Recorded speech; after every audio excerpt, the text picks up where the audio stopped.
Good afternoon. I'm Clay Urban, Director of Growth and Resource Management for Volusia County.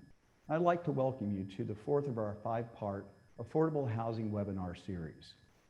In prior webinars, we discussed the efforts of the Florida Chamber to address affordable housing as part of their Florida 2030 blueprint. We also heard from practitioners who identified methods of funding affordable housing, as well as those who are engaged in the preserving and extending of our existing stocks of affordable housing. We are nearing the completion of our educational and outreach program, but it's not too late for interested parties to participate in the program. Prior webinars are available on the Volusia County webpage, www.volusia.org. We also have a fifth and final webinar next Friday, where we discuss how other areas have succeeded in initiating their affordable housing strategies. And we cannot stress how important it is for our stakeholders to join us on Friday, August 27th at the Ocean Center for our Affordable Housing Summit.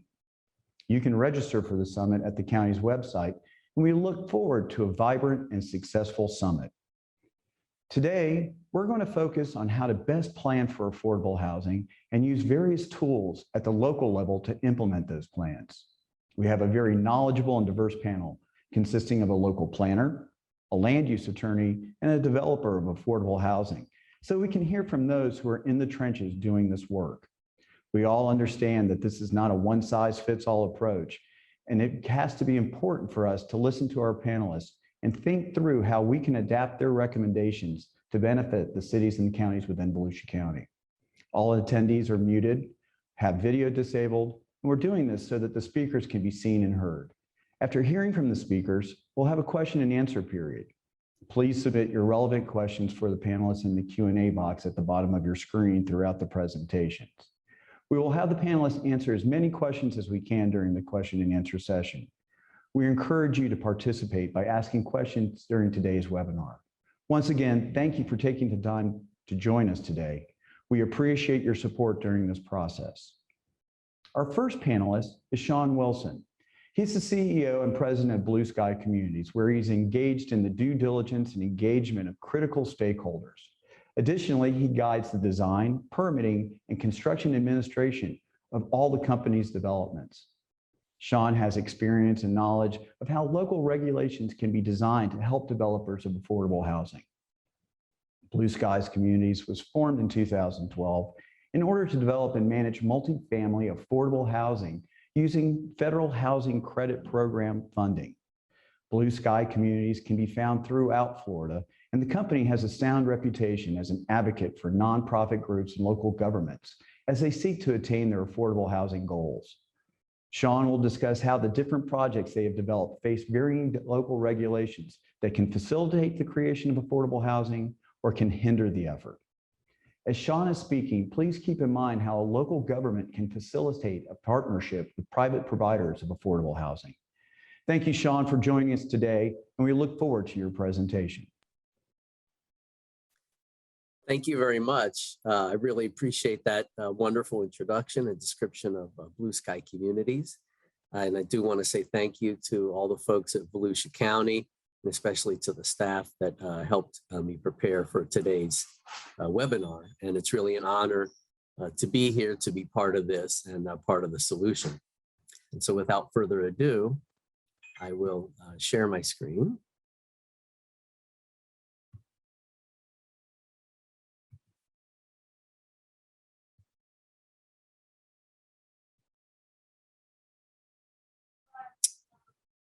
Okay.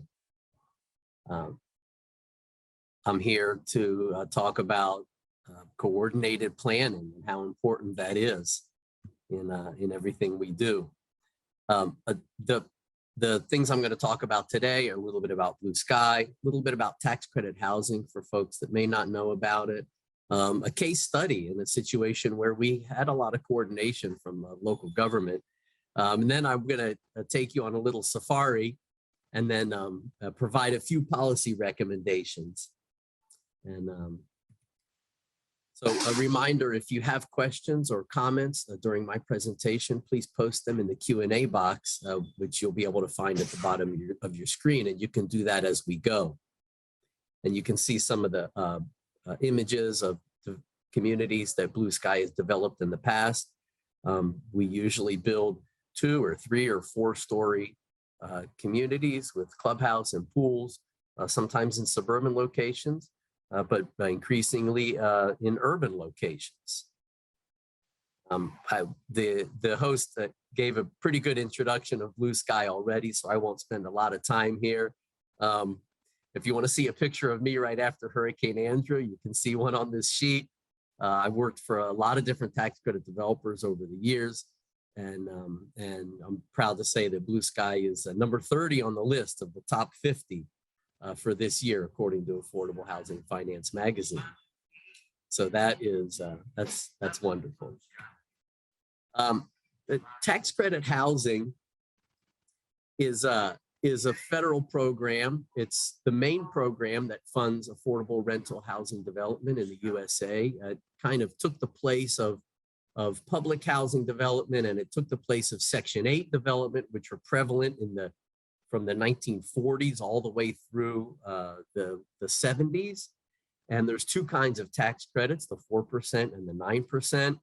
And you know, the 4% is much easier to get, but it usually has a gap, and so we often wind up having to go to the local governments for additional funding when we're doing a 4% transaction. I want to talk a little bit about Fairlawn Village. This is a development that is under construction right now, and it's in Orlando. This development had a pretty heavy coordination. It was a land that was owned by the city of Orlando. They actually purchased it with the express purpose of redeveloping upon the land affordable housing. So they did an RFP, and there were several applicants, and we won that RFP. And so they sold us the land for $1,500,000, and that is reflected here in the land acquisition cost. But the city of Orlando also awarded us $2 million of home funds. So that was a very creative way that different departments within the city of Orlando, you know, real estate and the administrative side, but also the housing side, sort of came together at the very beginning to understand that it wasn't just the land, but there's a funding gap, and how can we close the gap?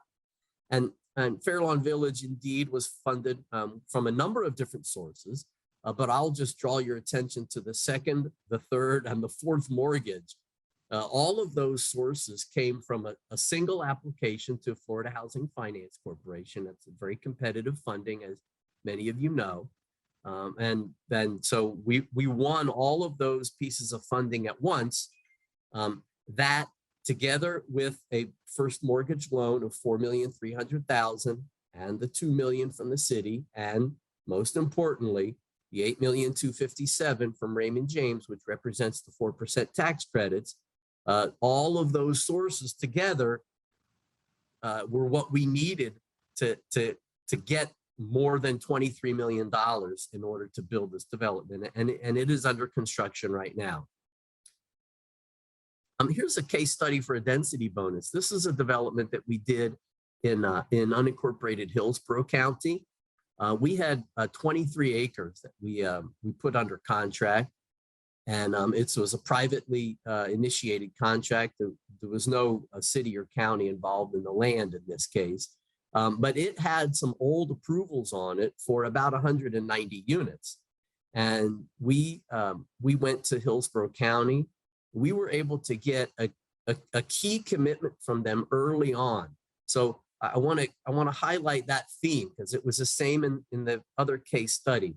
A little bit of commitment early on from a city and county government gives a developer like Blue Sky the confidence to commit, to pursue, to apply to Florida housing, to apply again to Florida housing if it takes time.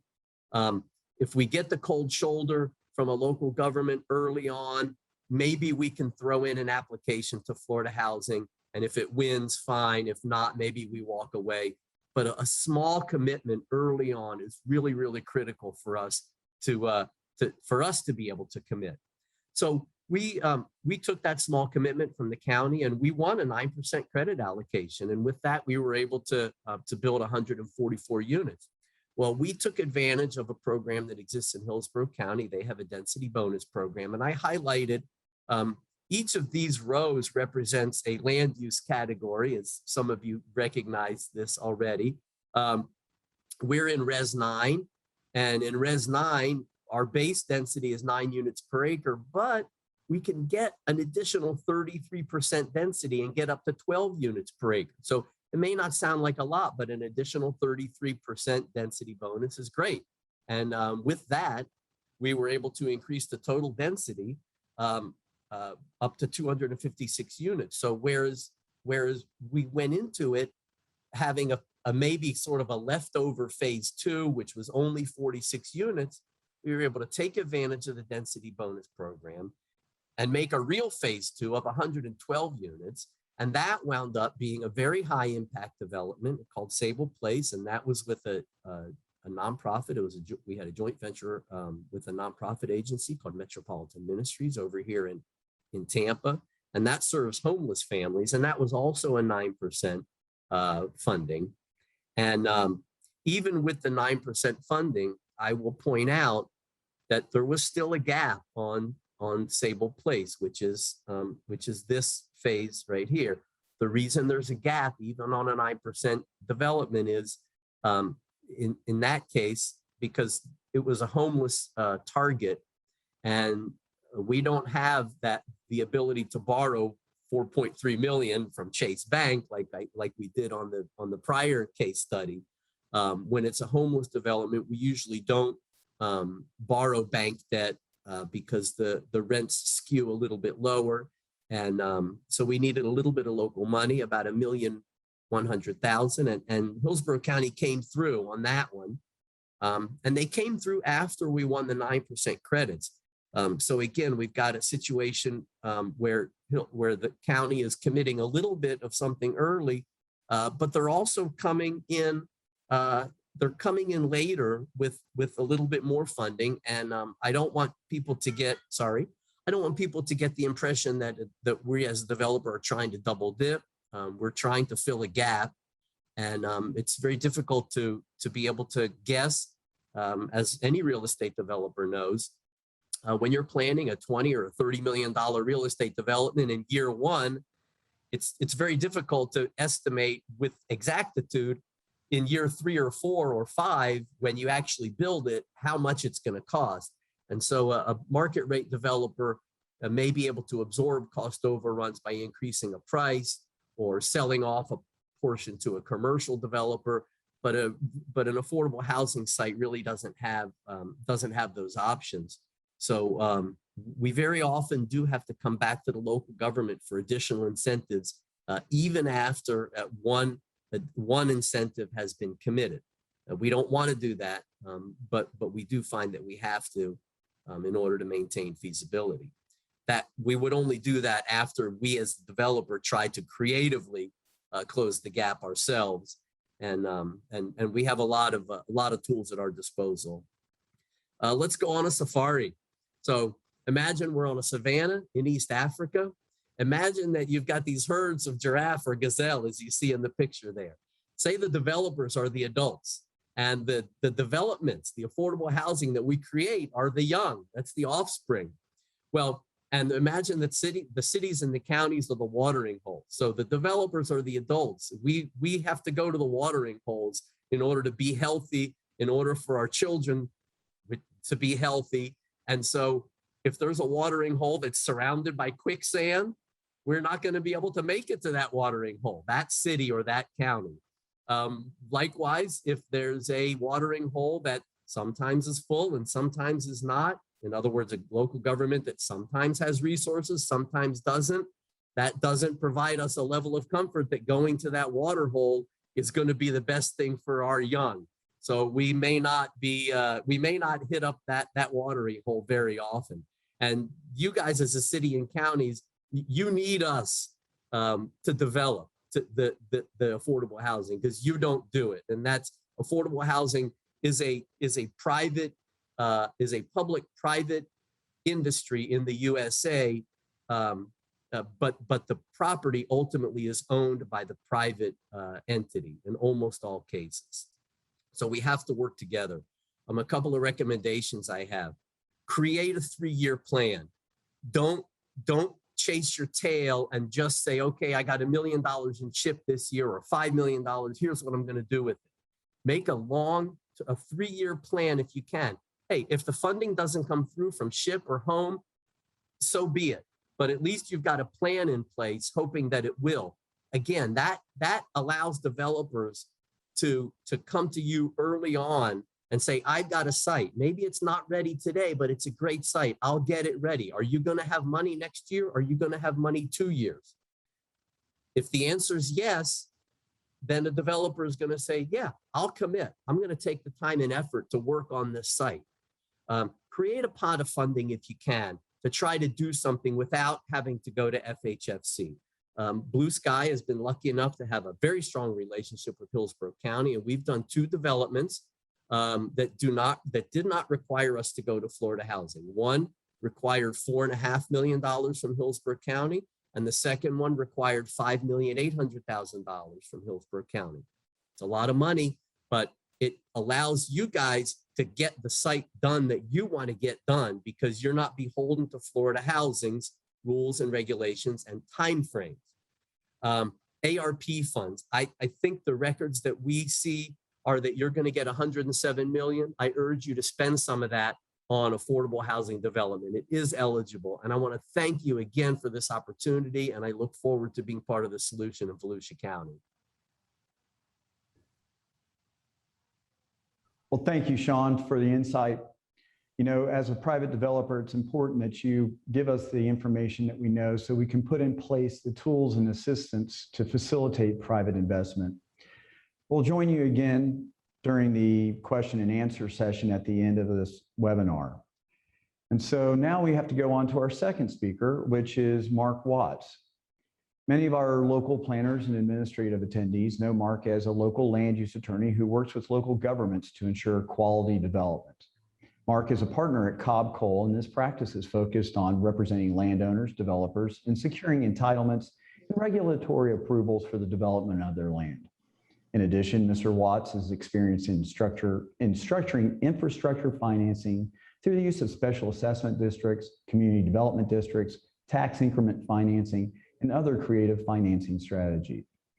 Mark will follow up on Shawn's presentation by showing the critical steps that our local governments recently took to make a new project a reality and the other tools available to local governments.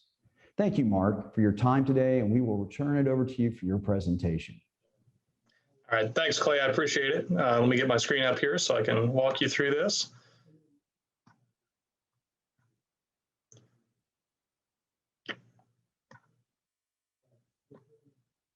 Okay. Well, first of all, again, I want to thank Clay and the rest of the county staff for inviting me to participate in this, and I also want to thank Shawn. That I think that's really good information and a good summary of a lot of the financing behind affordable housing. And I think one of the things that Shawn just did a great job of illustrating is just how complex and how multifaceted a lot of the the financing for these projects is. And I think that's one of the things that you'll hear over and over again is that there's a lot of different tools, a lot of different sources that we have to rely on in order to make everything work. And Shawn, I do want to just say that I appreciate that you refer to developers as giraffes and gazelles in that mix versus hyenas and wildebeests, because I think other people may differ at times. But in any event, I appreciate the opportunity. Let me get into the discussion here.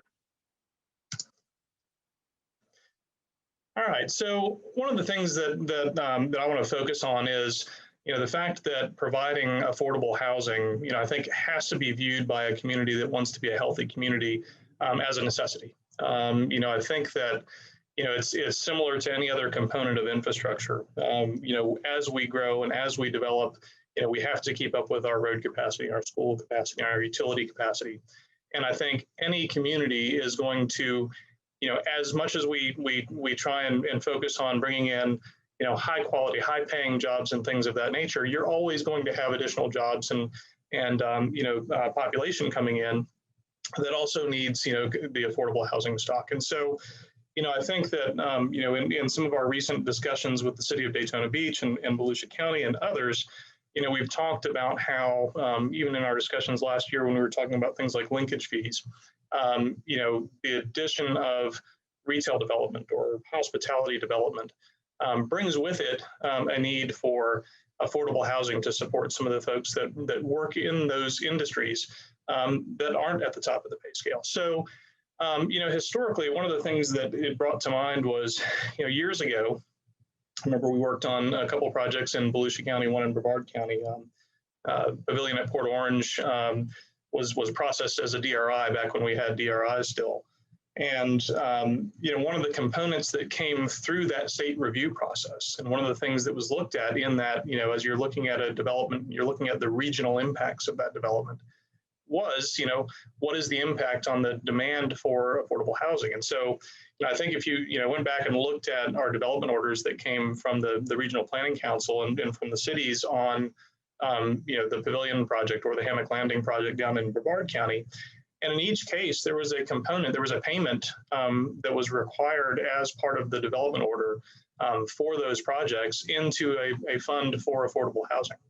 And, you know, we don't have the development of regional impact process anymore. We don't, you know, that's something that was done away with, you know, when we went to the Community Planning Act. But, you know, I think that it's still something that we have to focus on, that, you know, as we continue to grow, we have to facilitate, you know, treating affordable housing as a necessary component of our communities as we continue to grow. So, and I think that's got to be an approach that isn't just focused on one aspect or another. I think, you know, affordable housing and anything that I think most of y'all are familiar with and have looked at or read or heard discussions on, you really have to approach it with a lot of different strategies. And that's what I'm going to try and focus on a little bit. This is something I mentioned in some of our conversations with staff. You know, it's a book that I read recently that I thought kind of created a pretty good summary. It's called The Affordable City by Shane Phillips, who's a housing policy director out in California and a planner. But, you know, he kind of breaks down the description of, you know, the framework for helping to provide affordable housing into, you know, kind of these three components. You know, what are, you know, your policies focused at supply, you know, on improving supply, improving stability, or subsidizing the overall market. So I'm going to kind of just follow that along as I walk through the discussion here. So let's talk first about supply. What are the types of things that we can do in order to increase the available, you know, supply of affordable housing? And again, I think this requires a multifaceted approach. You know, looking at how do you encourage large scale? Clay alluded to the fact that, you know, we recently did have I think what we can all tout as a success for the community. This past Tuesday, Volusia County followed the city of Daytona Beach in entering into an agreement with one of our clients to designate some ARPA funds. In the county's case, they're using ARPA funding to put up about $900,000 that will help support a large-scale mixed-use or mixed-income project. So the specific agreement that we got approved on Tuesday with the county commits $900,000 to be paid out at $60,000 a year for 15 years. To guarantee 216 family affordable units in the context of a larger project. So the overall project is about 392 units. There's 88 units of senior affordable housing that's already, you know, kind of funded and has a statutory tax exemption. So it helped. We didn't need any additional support from the local governments there, but we did need the partnerships to guarantee the 216 units. And so mid-June, the city of Daytona Beach, we worked extensively with the administration there, Jim Morris, Ben Gross, and Derek Henry and Derek Fiecher to finalize an agreement that was basically operates as a tax rebate agreement up to $60,000 a year, has reporting requirements to ensure that we, you know, kind of continue to meet, you know, the affordability under the Florida Housing Finance Corporation's, you know, AMI scales. And the county, again, last Tuesday, approved the matching agreement. So I think that's a great first step for a large-scale project to move forward and provide some affordable housing stock, you know, for the county. And I think it's a good model to look at. But I think we also have to, look at some of the other strategies, whether that's encouraging and making it easier to put in, kind of the smaller scale missing middle infill projects and accessory dwelling units. And then I think there's some other things we can do that just allow existing housing stock to be used in a different way. We have some communities which we probably will get to a little bit later that have regulations like prohibiting 2 or more unrelated persons from living in a house, more than 2 unrelated persons from living in a house. So, the common phrase I hear about that is the Golden Girls is not permissible in a city like that. But sharing a house is a way that you can really get to affordability just using your existing housing supply. So I think that's something to look at from a supply standpoint.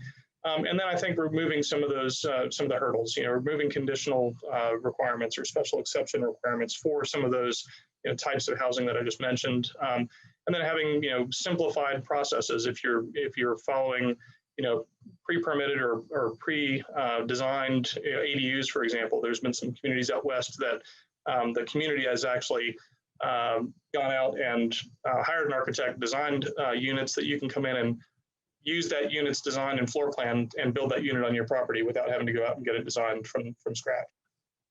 The second component, stability. I think this probably is a little bit more applicable in larger markets.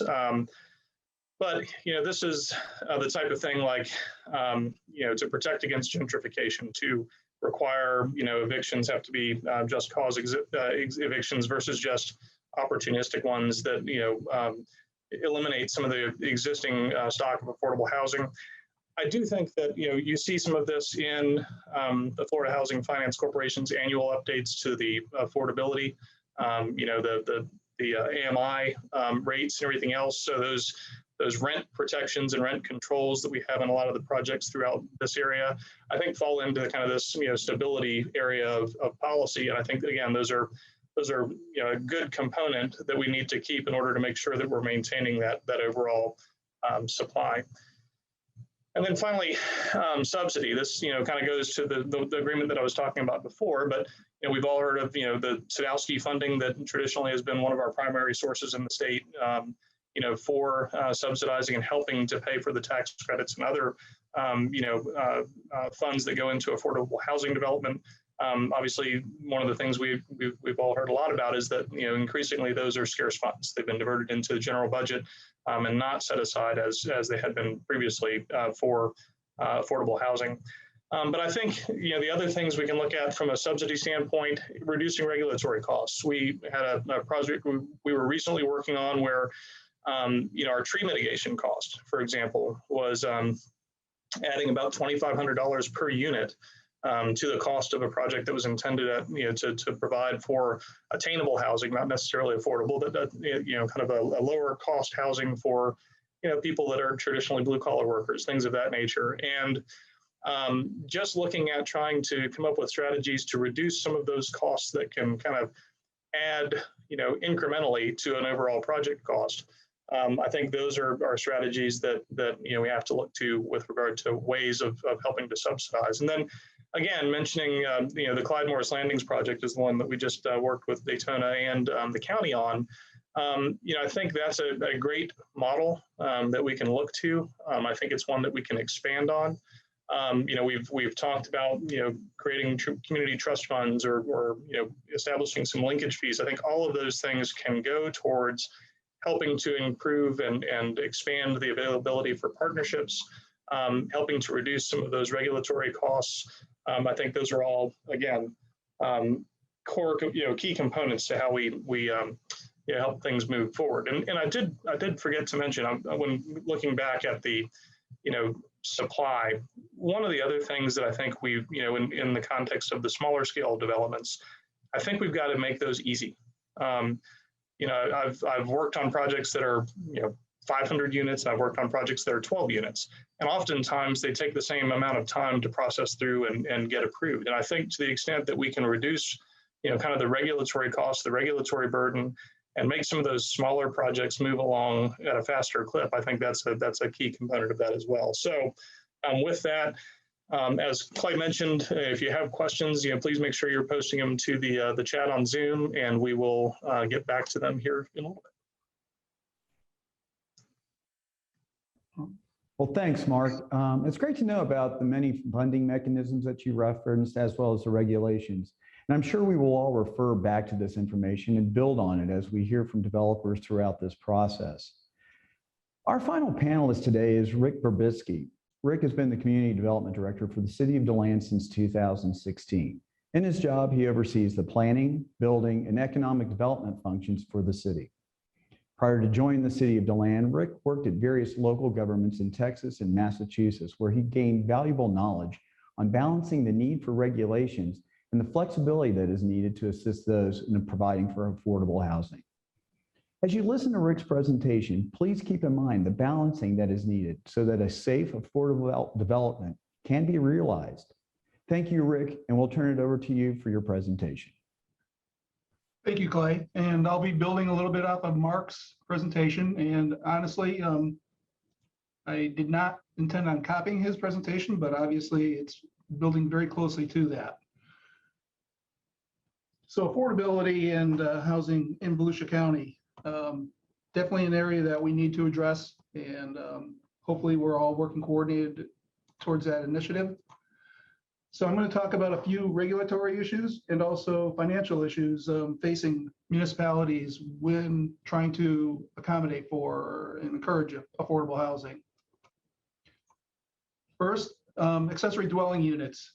As Mark had talked during his presentation, accessory dwelling units are a way of providing affordable housing units in a cost-effective manner, but many times municipalities will put up a very structured regulatory framework that actually hinders the production of those units.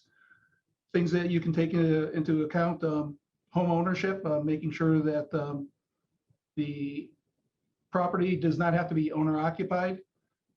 Design standards for accessory dwelling units can be minimized. Parking standards associated with those units can also be reduced. And there's a number of other areas that you could do to provide for additional accessory dwelling units, including regulatory, meaning the permitting process. Currently within the City of DeLand, we require a special exception. That takes about 4 months to go through the permitting process for an accessory dwelling unit. Here in DeLand, we are going to be proposing that they be allowed by right in order to further encourage the development of accessory dwelling units. Reduce or eliminate the minimum dwelling unit size. Many cities within the region require a minimum dwelling unit size. Here in DeLand, we have standards going from 500 to up to 800 square feet for apartment units. And for single family residentials, it can be anywhere from 1,400 to 1,700 square feet for that dwelling unit. We will be proposing to eliminate or reduce those standards, especially for the apartments in our downtown area, in order to encourage more affordable apartment units within the city itself. Parking requirements. That's another area that leads to cost increases for housing production. By reducing the number of parking spaces required for housing, you can reduce the overall cost of that. And that's especially beneficial if those houses are near mass transit or along the bus lines. As you know, Sunrail also is being extended here into DeLand, and hopefully through the county, they will be providing for reduced parking requirements with their projects also. Landscaping requirements, generally not associated with the development of single-family residential individual units, but many cities require buffers around new subdivisions that are adjacent to existing residential projects. The use of that land for the buffering and the installation and development of the buffers does add cost to the overall project. By eliminating those landscaping requirements, you're able to reduce the overall cost of that project. Thus, the units can be made more affordable. Density bonuses. There's an opportunity to provide for additional dwelling units within projects. Here in the city of DeLand, we currently do not provide for density bonuses for affordable units. But cities can opt, as was it in the first meeting with Shawn during his presentation, where he was able to go from 9 units per acre up to 12 units per acre. And that did lend to the project being more productive for the development of affordable housing units. Inclusionary zoning. That's something that cities and municipalities can adopt, in which you require that affordable units be incorporated into any new either residential, or meaning single family residential, or multifamily residential project. In Massachusetts, many communities do require or do have inclusionary zoning, and it is leaning towards the production of quite a few dwelling units up in Massachusetts. That's where I gained most of my experience in production of affordable housing. With respect to non-conforming lots, many areas here in the city of DeLand, we have older neighborhoods where there's individual lots that are currently not developed. These lots were created back in the 60s, 70s, 80s, even early 90s. They were developed under different land development regulations that had different standards for lot sizes, lot widths, setback requirements. Currently, if they were to develop in the city, they are governed by our current land development regulations, which really do not lend themselves to making the lots either easily developable or affordable. One area that we will be looking into is to relax those standards for existing non-conforming lots, so that the development of those lots will be in keeping with the surrounding land uses. So if our current standards require 7 to 10 feet of a side yard setback, but all the surrounding houses are built to a 5-yard setback, the new development could be built to that 5-foot setback. For relaxing zoning standards for commercial buildings, due to COVID, many of you may be experiencing some vacancy issues within some of your commercial developments. One area that can be an opportunity is to allow for those buildings to be reused for residential purposes. Up in New England, there was a lot of old mills and textile mills, paper mills that sat vacant for years and years because they were located within commercial or industrial areas, but there was no very good use for them for commercial purposes. Many cities took the opportunity to allow for those units to be converted to artisan lofts, work, live areas, and for residential purposes. The city of Holyoke, many areas within Massachusetts are seeing those areas become reused, more vibrant. Though here in Florida, we don't have those type of mills, but we do have some of the older commercial areas that can be readapted for residential purposes.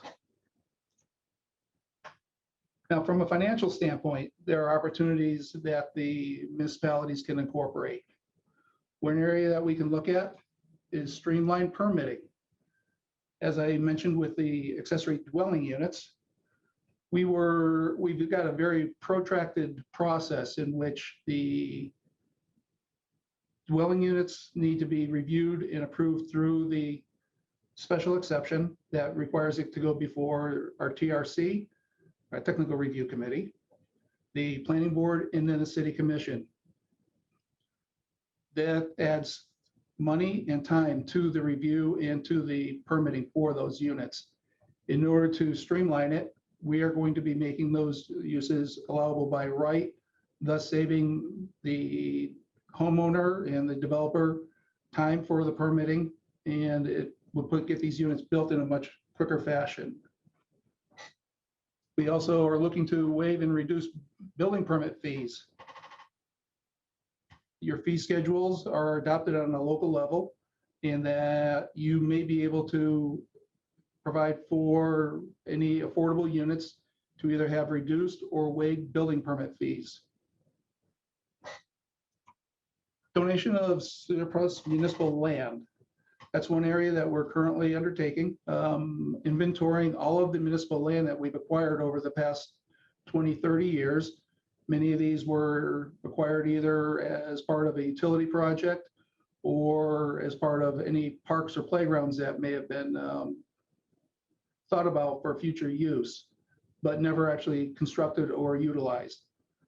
We are going to be taking a look at all of the land that we have, seeing which properties may be suitable for residential development, and then providing those properties as gifts to nonprofits or other developers of affordable housing.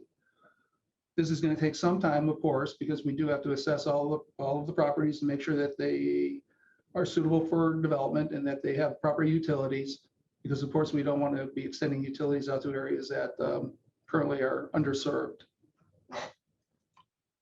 As Mark had mentioned earlier, tree mitigation and the fee reimbursement thereof. We have heard through the development community that the cost of development, especially now that many of the easy to develop properties have been already developed, that the clearing of existing trees is actually impacting their ability to develop the property in a cost-effective manner. So we are going to be looking at opportunities to reduce or waive the tree fee, mitigation fees, or to reimburse through other means that available within the city in order to reduce the overall cost for the development of those lots. Impact fee waivers. In 2019, the state amended its impact fee statutes to allow for local governments to establish a waiver provision for impact fees, and with the opportunity that the fee does not have to be reimbursed or provided by the city itself. We have not yet undertaken that, but that is an area that we are looking at within the city of DeLand to implement within the near future in order to better provide for housing opportunities. Two areas that are going to be a little more difficult for those type of cities that may be cash burdened is providing local grants and subsidies or no interest loans. In Massachusetts, we had a pool of money that we did offer within our more older neighborhoods with historical nature to allow for no interest loans for housing improvements that would benefit the affordable housing areas. Here within the city of DeLand, unfortunately, we do not have a pool of resources that is available currently, but it is an area that other cities have looked at to establish these grants or subsidies to help offset the cost of providing for affordable housing. And lastly is to establish an affordable housing linkage fee. The state does allow for the opportunity for, I'll say, almost an impact fee be assessed on new development that is then applied towards the city assisting with the development of new affordable housing units, though the developer does have to be made full, meaning they need to ensure that it's a no net, I'll say, cost to them. So that's usually either accomplished through density bonuses or things of that nature that would allow for them to recoup the cost of providing for those linkage fees. At this point, that's the end of my discussion. And Clay, it's all yours. Well, Rick, thank you for sharing how the city of DeLand is taking positive steps to improve their land development code in order to work with providers of affordable housing. We appreciate how the city's codes provide for flexibility that lead to successful affordable projects without jeopardizing the quality of life that DeLand residents expect. We're now going to go to our panelists, but before we do that, let me kind of do a quick summary of some of the critical points that we've seen so far. I think one of the things that Shawn brought up was that we have to make sure that we have a plan. As you heard from him, That was one of the critical parts about it. And Mark and Rick's presentations also touched on that without a comprehensive approach that's tailored to what your needs are, we're not going to be able to put into motion those steps that are needed. The other thing is a commitment. I think that came through in all of our speakers today, that if a local government is not committed to making those necessary steps and to implement those plans, that the effort is wasted. So we have to make sure that everyone involved, both the staff and elected officials, are committed to it. Lastly, it's consistency. I think when you see there that Shawn, Mark, and Rick all said it, that you have to make sure that as you go forward with these projects, you cannot leave anyone abandoned, and you have to be able to go forward and follow through. So let's go ahead, and we now have the opportunity to present questions to them that have been submitted by the audience. Now, our first one is going to Shawn. Shawn, we have a question from Sherry. What does FAR bonus and max FAR mean? Well, that's a good question. Thank you very much. FAR stands for floor area ratio, and it's a way that that local governments measure how much can be built on a particular property. Usually, when we do multifamily housing, we measure based on units per acre. So on the table that I showed, the FAR column was not applicable in the density bonus that we achieved. Our density bonus was achieved by going from 9 units per acre to 12 units per acre. But in certain circumstances, the density bonus can be achieved by increasing the FAR from, let's say, 1 to 1.5.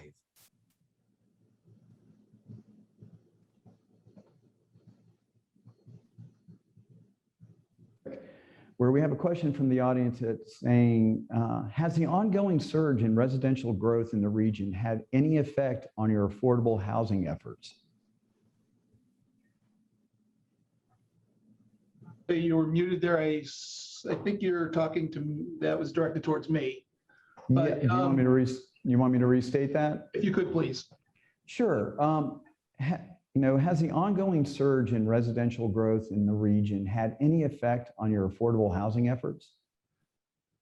Unfortunately, it has.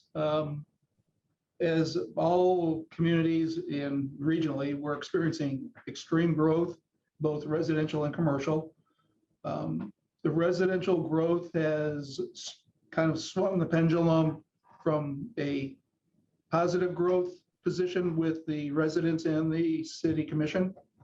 To this point, the residents are attending our public hearings and making the city commission aware that they are concerned about the volume of growth and its impact to transportation, water, and sewer. Thus, the city commission is now revisiting whether or not at what density do they want to allow for housing units. So therefore, density bonuses and other elements that would normally be available to provide for affordable housing may not be on the table at this point, just because of the political impact that the growth is having with the city commissioners in trying to address the concerns of our residents. So therefore, where we may have been able to look at a project and say, if you're at 4 dwelling units per acre, we'll allow you to go to 6 units per acre or 8 units per acre for affordability. That may not be something that is politically achievable at this point. Thank you. Appreciate that. Mark, following up on some of the statements that were made in today's presentation, there was a reference to how the state legislature recently amended the laws to allow for local governments to waive impact fees for affordable housing. What other local government fees may assist developers of affordable housing if they're waived? Sure. Well, I think one of the things that you'll see a common thread when you're talking about, the cost of housing. If you add up the various impact fees and tree mitigation fees and other fees that are assessed on a housing unit, in some communities, that's $20,000 to $30,000 of additional costs on that unit.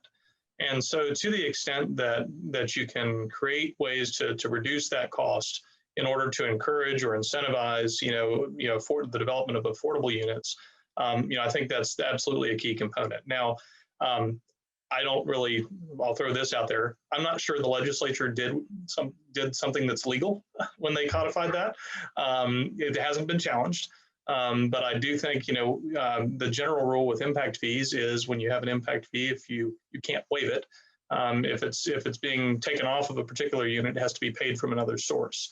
There have been some attorney general opinions that have said you can use interest earnings on your impact fee account to pay, the cost of impact fees for affordable units and things of that nature. But the legislature did what it did in 2019, and nobody's challenged it at this point in time. So, I think that is a good policy framework that, just for background, I think it kind of addresses or messes with the proportionality of the impact fee, which is one of the tests for a valid impact fee. That being said, Rick's example of the tree mitigation costs, he and I spent many months recently talking about how do you kind of reduce some of those costs on a project, or defer them at least until later on in the project, so that you can get revenue coming in to pay for it. So I think those are that all the various components that add up to that $20,000 or $30,000 of additional cost per unit are things that we ought to be looking at as they apply to affordable units. So. Thank you. Shawn, do you have anything? Shawn, do you have anything to add to that? Well, if a fee is not waived, then you could create or exacerbate a gap. So, yeah. From that standpoint, we, as the developer, we would love to have the ability to get utility connection fees waived, building permit fees waived. Sometimes we have a water capacity reservation fee that can be hefty depending on the local government. And we would love to get all of those waived. And I love the idea that Rick came up with, which was the creation of a linkage fee, which is sort of like an impact fee, but instead of accumulating money for some other use, you're accumulating money that then goes into an affordable housing trust fund. I think that's what Rick was getting at, and that's another really great idea that it's not very much used here in Florida, but certainly has potential. Well, great, thank you. Appreciate that insight. This is going to both Rick and to Mark. So I'll ask Rick if you could respond first, and Mark, if you could back up after that. We've talked about accessory dwelling units, and many of us have comprehensive plans which set maximum densities. How are we addressing the fact that we are now allowing for 2 units on a piece of property where before, say, your comprehensive plan said it could be 1 unit on that same piece of land? Within our comprehensive plan, we do set various densities. One of our lowest densities is at 5.8 dwelling units per acre. That's from a comp plan perspective. From a zoning perspective, it would be very difficult to achieve that density under normal development conditions, because you need to set aside areas for roads, stormwater retention, tree preservation. So we already have a built-in mechanism to accommodate for the additional dwelling units that would be created through your ADUs. So I believe our comprehensive plan would be able to accommodate for that. Our issue is making it easier for people to create the affordable housing units. Right now, we are not there, but there is light at the end of the tunnel, and we know what we need to do to achieve the goal of allowing for more ADUs to be created, especially closer to our downtown, where it is a more walkable, livable community. Yeah. No, to Rick's point, I think that's a great way to look at it, Clay. I think that the fact that most of our comp plans, counties, standard residential classification goes up to 4 units an acre. The city of DeLand is, excuse me, at 5.8. But most of the time we achieve somewhere between 2 and 3 units an acre. And so considering those accessory units as helping to close the gap, between, where the density otherwise is and where it's permitted under the comprehensive plan, I think that's a great way to look at it from a planning standpoint. We need to accommodate it under the zoning. One of the things that, a couple folks, local contractor Ken Goldberg frequently talks about the fact that the places that we love most in downtown DeLand are all illegal under current zoning regulations. But if you go through the historic area of downtown DeLand, almost every house has, an apartment above the garage in the back. Mhm. None of them would meet the current regulations. They don't meet the current setbacks. They wouldn't be able to, if I owned that house as an investment and wanted to rent it out and rent out the accessory unit, I wouldn't be able to do that under current regulations.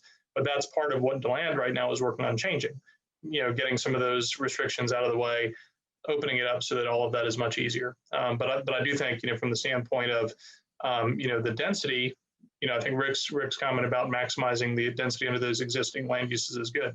We still need to address it from a impact fee standpoint, because I don't think we've addressed them. How do you treat an accessory unit when you're dealing with it from an impact fee standpoint? Yeah, Mark, and if I could build upon it a bit more, Clay, if you don't mind. Yeah. Not just looking at it as a comprehensive plan issue, but also looking at it from the non-conforming lot standard also. Because in our older historic downtowns, those areas were laid out and developed 20, 30, 100 years ago. Our current LDRs address more new construction, not reuse and increased development within our downtown. So that's why we're looking at the non-conforming lot and the zoning standards that are applied to those areas, so that, as Mark had alluded to with Ken Goldberg's comment, that people can create and recreate historically what has been there, developed in our downtown area. So those are the standards that we're hoping to achieve. Very good. We now have a question, and it's going to Rick. From a regulatory standpoint, of all the different options you identified, which one do you believe provides the best opportunity for a municipality to encourage the creation of additional affordable housing units? I would say, number one, streamlining the process. Time is money.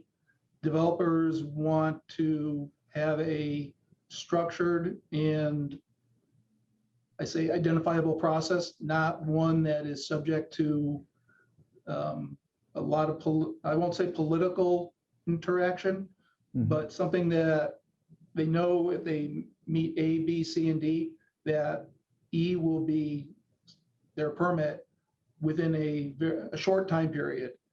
I would say that's probably the biggest. And then looking at our impact fees and our building permit fees in order to reduce the overall initial cost for the project to move forward.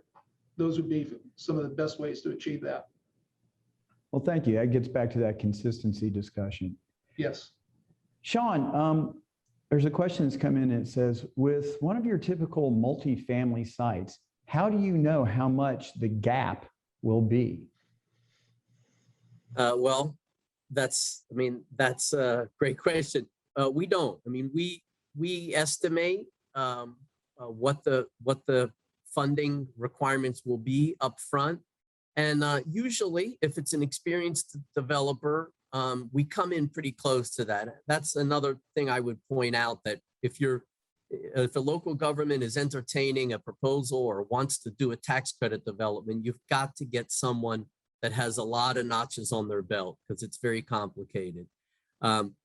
We're usually pretty good, but like I alluded to before, what happens is that a development lifetime can be a year or 2 years or 3 or 4 years, and we're subject to market constraints and price increases and other numbers going the wrong way, and we're not able to estimate it. But a good rule of thumb is that on a typical 9% transaction, a development should require only between maybe $500,000 to $750,000 from a local government on a 9% transaction. On a 4% transaction, The local government contribution usually is going to wind up being in excess of 2 million. And I want to stress that the developer may not come to you on day one and say, I need 2 million or I need 3 million, because the developer is trying to be as positive as possible. But what can happen is 4% deals are much more complicated. So they may have to come back for some small amount of money, but most likely a good rule of thumb is 2 million plus on a 4% transaction, and between 500 and 750 on a 9%. Is that something that kind of lays out throughout the state? Is that a kind of a good rule of thumb for planners who are, say, in Jacksonville can use, as well as those in Orlando or here in Volusia County? I think so. I think that those numbers will be a little higher when you're in an urban area, because you're maybe doing more units. A typical tax credit development in a county like Volusia may be 85 units, but a typical tax credit development in Orlando may be 110. And so even though the dollars per unit of gap may be the same, the absolute gap amount is going to be higher in an urban area. Thank you. If I can just add one thing on that, just looking at the agreement that the county approved and that the city of Daytona approved for that project in Daytona this week, that was a 4% deal, and the combined participation with the city and the county is just under 2 million. So it's 1.8. So that kind of coincides real well with Shawn's point. I swear we didn't make that up before the show. Mark, we've had quite a few examples and, talking about regulatory hurdles and everything. Do you have any examples that you've seen in your practice that have been successful in increasing the availability of affordable housing? I mean, I think, going back to a couple of points that have been raised in the discussion so far, Rick made the point of, streamlining, avoiding delays. I think, I'll give you an example of something we did with DeLand several years ago. This wasn't necessarily in the context of affordable, but it can be used for affordable. We were working on creating kind of a cluster or pocket neighborhood standard. And instead of making it a special exception, or instead of making it something that then required a hearing at planning board and a hearing at the city commission, we incorporated it in most of the downtown zoning classifications in DeLand as a conditional use. Once staff, confirms that the submitted plat meets the standards that are laid out in that conditional use, it's a plat. And so it goes forward without any other hearings or any other, approvals required other than those administrative approvals. So, I mean, I think that's, one approach. One of the other things that I've talked a little bit about, I really haven't found an example of it yet, but I think it's something that makes an awful lot of sense. Rick and I have talked about it, and I think I've talked about it with some of the folks in Daytona. On smaller projects, on projects that are the ones that we're trying to encourage, from an affordability standpoint or from an infill standpoint, doing more of a collaborative review approach. If you make a submittal that meets certain thresholds, rather than having a 30-day review period followed by a response and another 30-day review period where you're in this wash and rinse cycle for several months, sit down around the table with city staff and with your development team, review the plans, mark them up, initial them, say, hey, we all agree. If you resubmit with the changes that are signed off on here, we're done. And I think that, prioritizing a review of the projects that we'd like to see come in, or the projects that advance goals like affordable housing, and doing it in a way that's a collaborative approach, I think has a lot of possibility to, again, remove some of the barriers of time and therefore cost from those projects moving forward, particularly the smaller ones. Clay, can I build on that a little bit more, if you don't mind? Sure. One area that we've been looking at and trying to address is dwelling unit size, or minimum dwelling unit size. Up in Massachusetts, the municipalities are precluded from setting a minimum dwelling unit size. Here in Florida, that's not the case. We have had projects being proposed for conversion of older hotels or some downtown housing, apartment units, that they wanted to build a 350 to 400 square foot apartment more of an efficiency to address some of the workforce housing. Our zoning requires a minimum of 475 square feet for an efficiency apartment, and then 575 for even a one bedroom. So we're looking to eliminate those apartment standards, and also looking at whether or not a 1,400 square foot house is suitable in some of our older neighborhoods. And working with the Housing for Habitat for Humanity, they would like to build a 800 to 900 square foot house in some of the older neighborhoods, a 2-bedroom, 1-bathroom that doesn't meet our current zoning standards, and therefore they can't build to what the surrounding neighborhood is offering. So therefore, by removing those regulatory impediments, Housing Habitat for Humanity can build the units that people are looking for. Excellent. Well, might as well give Shawn an option. Shawn, is there anything you would like to chime in on that question on? Well, my revolutionary idea, we don't do single family, but I live in a very urban neighborhood in the city of Tampa with a lot of tear downs and rebuilds and all sorts of different things going on. My revolutionary idea is, why on a single family lot are we only allowed to build one home? If somebody can build let's say a 3,000 square foot home on a lot, why can't they build 3 1,000 square foot apartments? It's going to be roughly the same number of residents. Now you have to provide maybe one extra parking space, but it's a way to get more people, to get more families into mature areas. And I'm talking specifically about areas that, are redevelopment type areas. I'm not talking about some new suburban subdivision that the developer can figure out what they want to build there. But to me, getting 2 or 3 or 4 units onto a regular single family lot is potentially revolutionary, and it keeps people in the neighborhoods, and it provides a vibrancy that you just don't get if everything is a cookie cutter. Great ideas from all of y'all. Rick, there's a question that's asking, from a financial standpoint, what option do you believe provides the best opportunity for a municipality to encourage the creation of additional affordable housing units?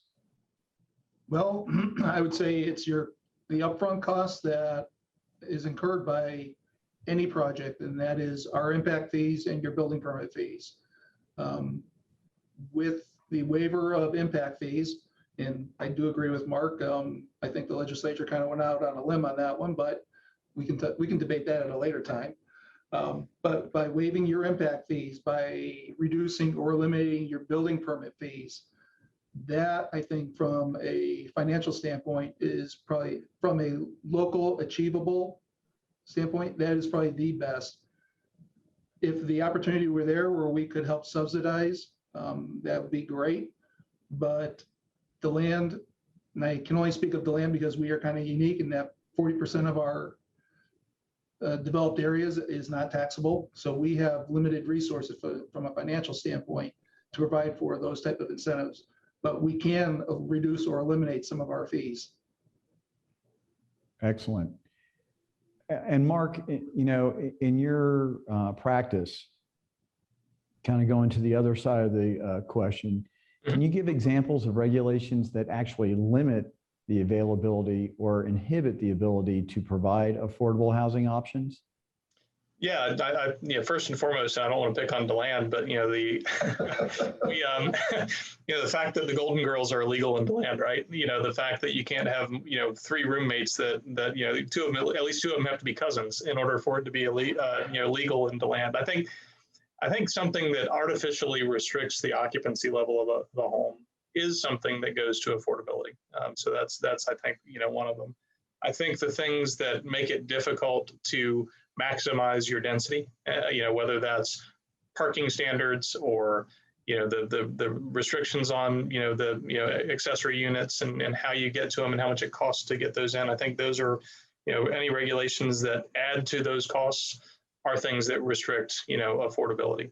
I think that as I get to go into a lot of different communities, and whether it's Daytona or the county or DeLand, I think everybody is working right now to really focus on those regulations and try and pull those things out of the way. I know the county's Tuesday, right, approved the revisions to your accessory, unit regulations, and I think that's a great step as well. But I think in general, I think we're starting to kind of pull a lot of those things out of the way, with regard to the things we're prioritizing for affordable housing. Very good. Thank you. Shawn or Rick, you want to add anything to that? Yeah, Mark, I do agree that the more than two unrelated individuals living in a house is a bit restrictive from my professional experience. Yeah. But again, that was a political decision. Of course, we are home to Stetson University, so we need to factor that issue in.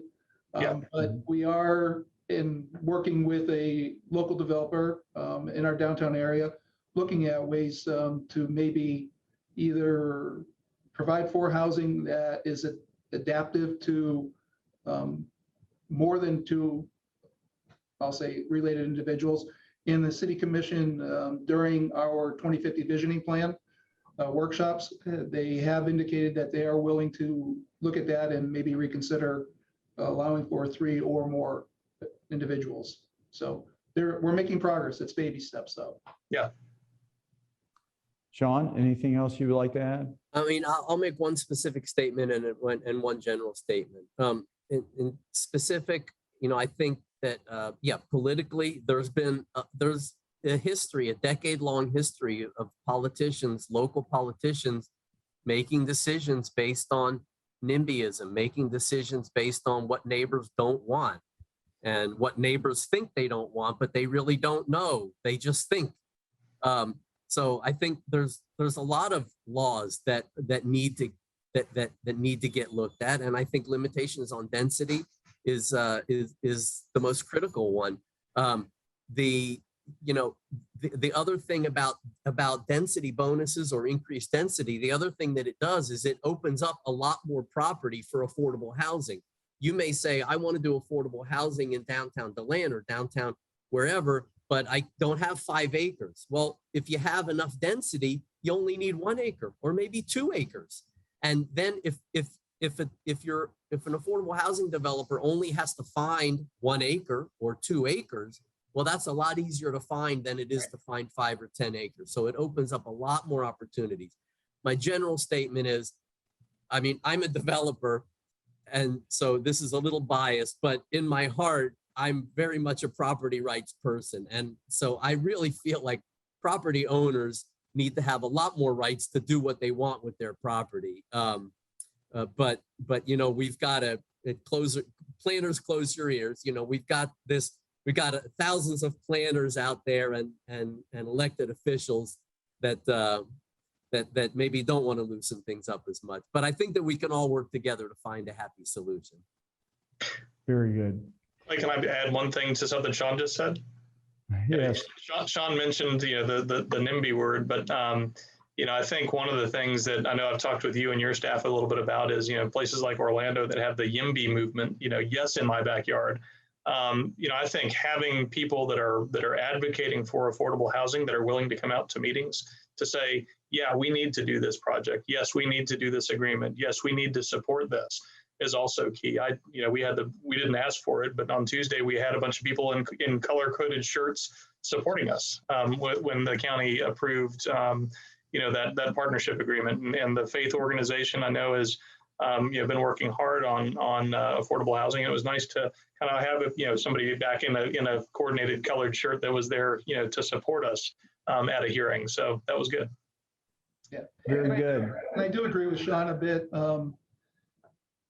But you took it. Planners are generally trying to promote affordable housing and densities. And as you understand, we work in a political realm. Clay can attest to that. And we have a lot of great ideas, but we need to convince our political boards that do the approving of our ordinances and our projects that what we're proposing is a good idea. And a lot of times that's not how the political realm works. Yeah, and this is getting conversational. I apologize, Clay, but I've been doing affordable housing since 1992, all in Florida, always doing tax credit. I've been through a lot of NIMBY battles, and yes, it's great to see some YIMBYs out there. St. Petersburg has a YIMBY organization too. Very powerful to have a couple of people at a public hearing.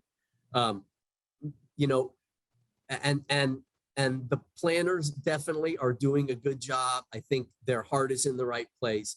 And there has been a lot of movement over the past 5 years. I mean, for 20 years, I couldn't get anything through Palm Beach County. Then things started to change. Now Palm Beach County is very open, and I could list other cities and counties too, where there's been a big shift in the last 5 and 10 years. And so I do want to thank all the local governments that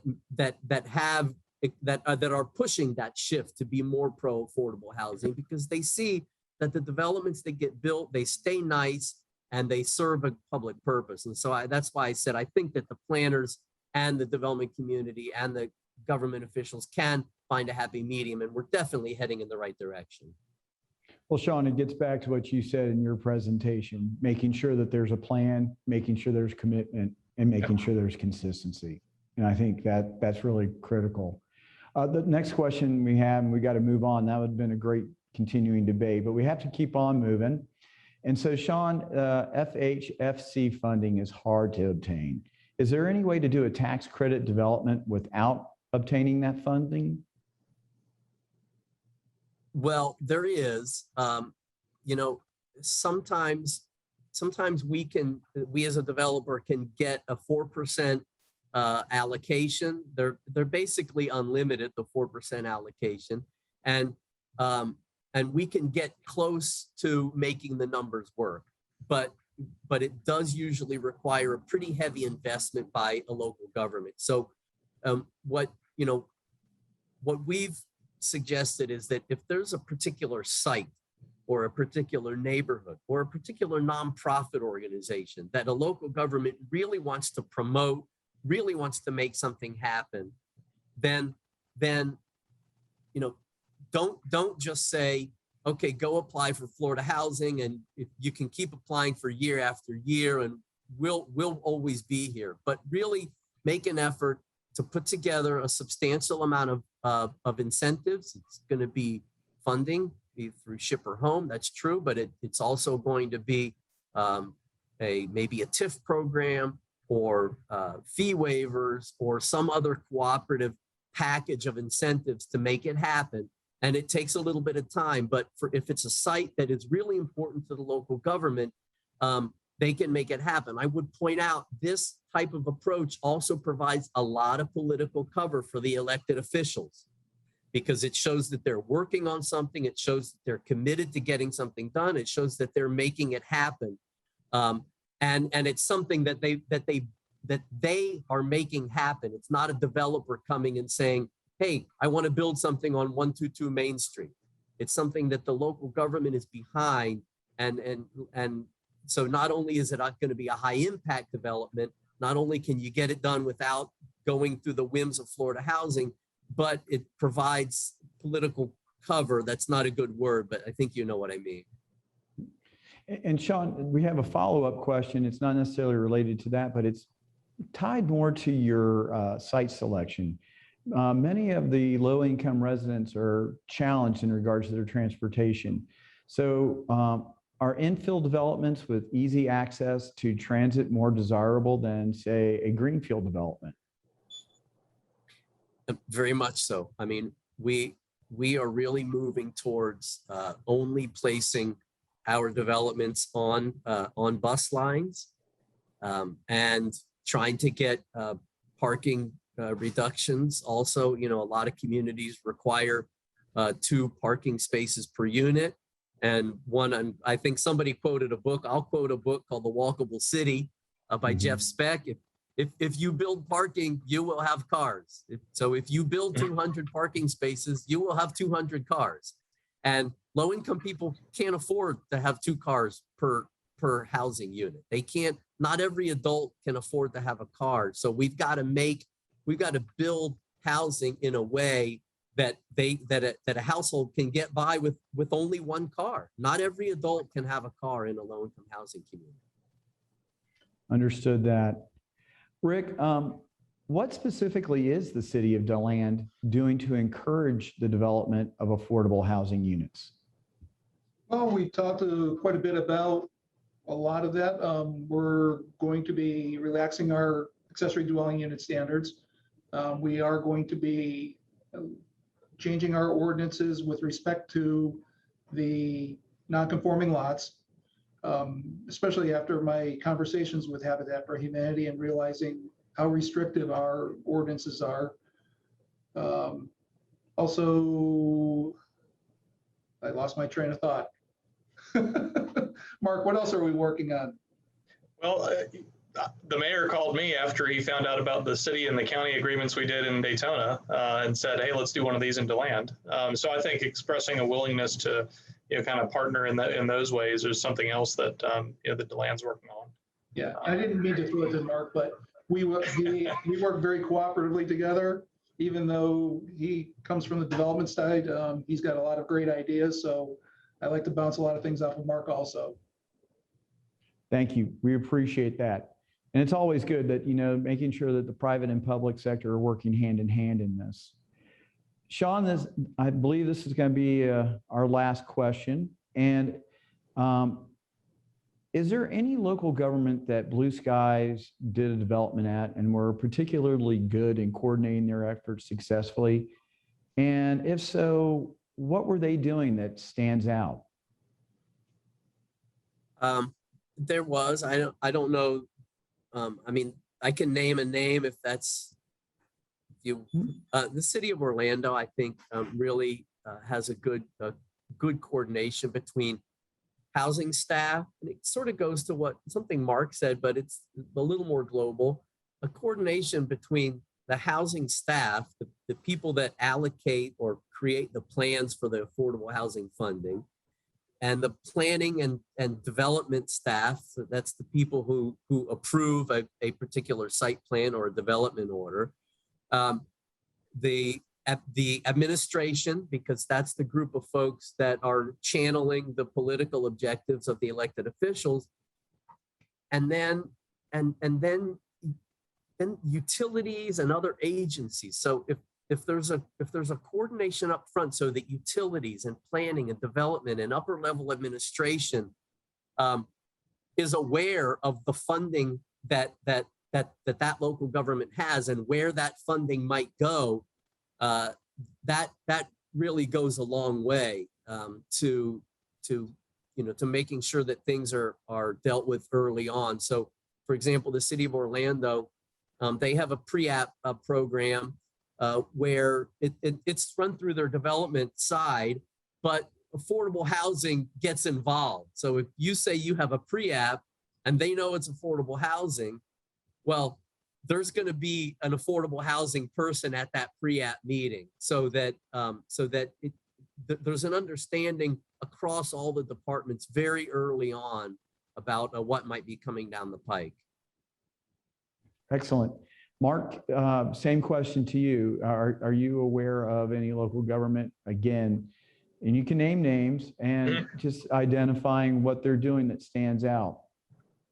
Yeah, well, I think I mentioned a couple of times, I think DeLand, Daytona, the county right now are all, taking good steps, I think, to come up with strategies to help encourage affordable housing, whether it's removing some of the regulatory barriers or, I think very much, the partnership that we just did for the Clyde Morris project, which is in the area where there's retail jobs, is in the area where there's manufacturing jobs, is close to, transit lines and things of that nature. I think that's a great model, hopefully, for us to continue to be able to use in other locations around the county and take advantage of some of the ARPA funds that some of the cities in the county have right now. So, I think those three, Daytona, DeLand, and Volusia County, I think, are the first ones that come to mind that really are doing some good things with regard to affordable housing. So to kind of summarize, what we're facing is that local governments have many different tools in the toolbox that can assist them in being agents for affordable housing. These are regulatory, financial, procedural. And what we're seeing is that coming away from this, there's been successful projects which any community would want to see in their area that have gone through these processes, so that way they help with the affordable funding as well as being able to get them constructed. This is all the time we have for questions today. I have to express our appreciation to our colleagues and stakeholders who joined us today in the other webinars. I believe we're all gaining insight and looking forward to use all of the knowledge we've attained from these webinars. Shawn, Mark, Rick, once again, we are grateful to you and your organizations for taking your time to talk with us and share your knowledge and expertise. Thanks, Clay. Well, thank you. Staff will review those relevant questions that were not answered live and provide written responses that will be posted on the initiative's website. Clay, we have nearly completed our webinar series and look forward to our final session next Friday, July 30th, where we will hear success stories from the field and from those who have put in plans in action to create affordable housing. In August, the initiative moves forward with an affordable housing summit. The summit is being held at the Ocean Center in Daytona Beach from 9 a.m. to 4 p.m. on August 27th. Various guest speakers and panelists will discuss affordable housing topics, and attendees will participate in breakout groups during the summit. Registration is open now on Eventbrite, or you can visit our website at www.volusia.org for a link to the registration page. Following the summit, focus work groups will be established countywide in order to address affordable housing. Please visit our website for more information. Thank you for joining us today. We look forward to having you back here next Friday to complete this step in our journey. Please let others know about this opportunity. Don't forget to register ahead of time on Zoom. Have a great weekend.